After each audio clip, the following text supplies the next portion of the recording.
Hi friends, இன்றைக்கி இட்லி வச்சு ஒரு ரெசிபி பார்க்கலாம் வாங்க. Spicy recipe. இப்போது இட்லியை வந்து இந்த மாதிரி பன்னீர் சைஸில் கொஞ்சம் கொஞ்சமாக கட் பண்ணி வச்சுக்கோங்க, நைஃப் வச்சு அழகாக. அப்புறம் தக்காளி, வெங்காயம், குடமிளகா மூணையும் எடுத்துக்கோங்க.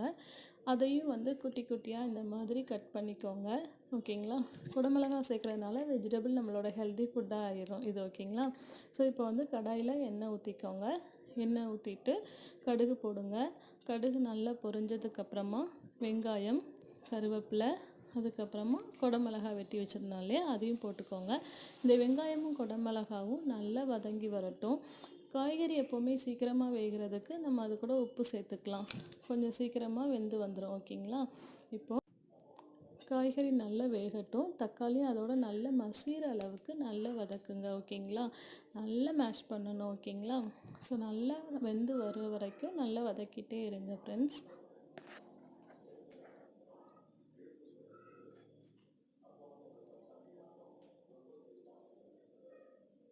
இப்போது நான் பிரியாணி மசாலா ஆட் பண்ணுறேன் காரத்துக்காக.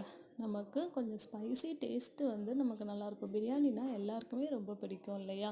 ஸோ கொஞ்சம் பிரியாணி ஃப்ளேவரை இட்லியில் கொண்டு வரலான்ற மாதிரி இந்த பிரியாணி பவுடர் ஆட் பண்ணியிருக்கேன்.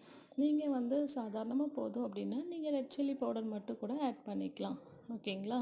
ஸோ அந்த பிரியாணி மசாலாவோட பச்சை வாசம் போகிற வரைக்கும் நல்லா வதக்கிக்கோங்க.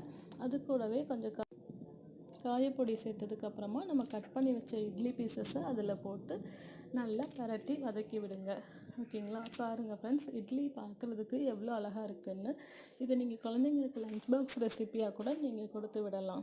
ஸோ வந்து மத்தியானம் வந்து சரியாக சாப்பிட மாட்டாங்க ரைஸ்லாம் நீங்கள் கொடுத்து விடும்போது. ஸோ இந்த மாதிரி நீங்கள் கொடுத்து விட்டால் அவங்க பீசஸாக அப்படி ஸ்பூன் வச்சு சாப்பிட்டுப்பாங்க ஃப்ரெண்ட்ஸ். ஓகேங்களா?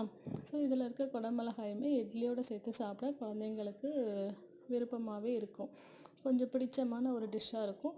நீங்கள் செஞ்சு பாருங்கள் ஃப்ரெண்ட்ஸ்.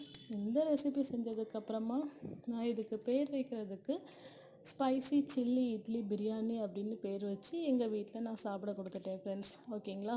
நீங்கள் செஞ்சு பார்த்து சாப்பிட்டுட்டு இந்த பேர் ஆப்டான்றதை நீங்கள் கமெண்ட் பண்ணுங்கள். ஓகேங்களா?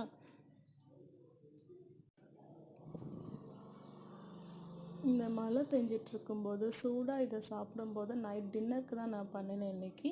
ஸோ டின்னருக்கு மழையோட இப்படி சூடாக ஸ்பைஸியாக சாப்பிட்றதுக்கு ரொம்ப டேஸ்டியாக இருந்துச்சு.